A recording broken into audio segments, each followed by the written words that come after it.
Hey friends, it is Charlotte McCullough. Of course, you all know that, but I wanted to talk to you briefly this morning about vulnerability. And as you know, in my practice, I see a lot of strong, very successful, beautiful women in my practice. And usually when we meet, they're going through some type of transition, or they need some clarity around something, or they're just going through a rough spot in life, or dealing with childhood trauma, all types of things like that they're dealing with. But this morning, I was thinking about vulnerability.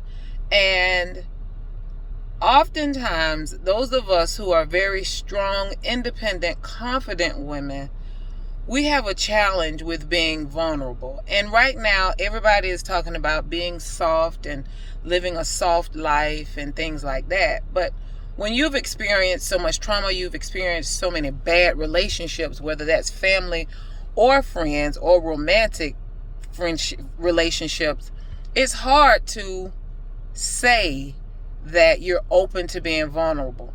But I want you to think about this. It may not be that it's hard for you to be vulnerable. It may be the fact that you have been vulnerable, but vulnerable with the wrong people.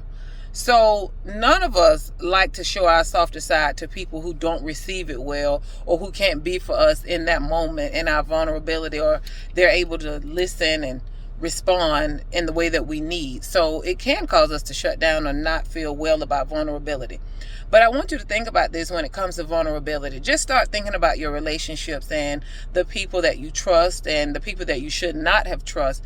Think about that. There are times, I'm sure there are times that you have been vulnerable, where you have really been able to just let your guard down and just speak your mind and just talk about your feelings and what you're feeling in the moment.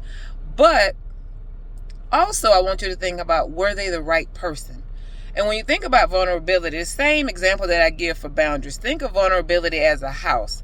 When it comes to relationships, where will you allow this person access to?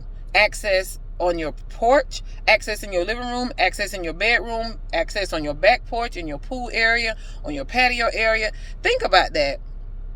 Those people that have taken advantage of your vulnerability, were they just the wrong person, or were you just wrong for being vulnerable? And think about it. I think you can be vulnerable. I think you are vulnerable in the right situations, but in the past, maybe you have been vulnerable with the wrong person.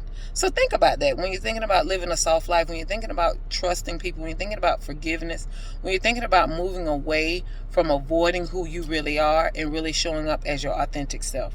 Talk to you later.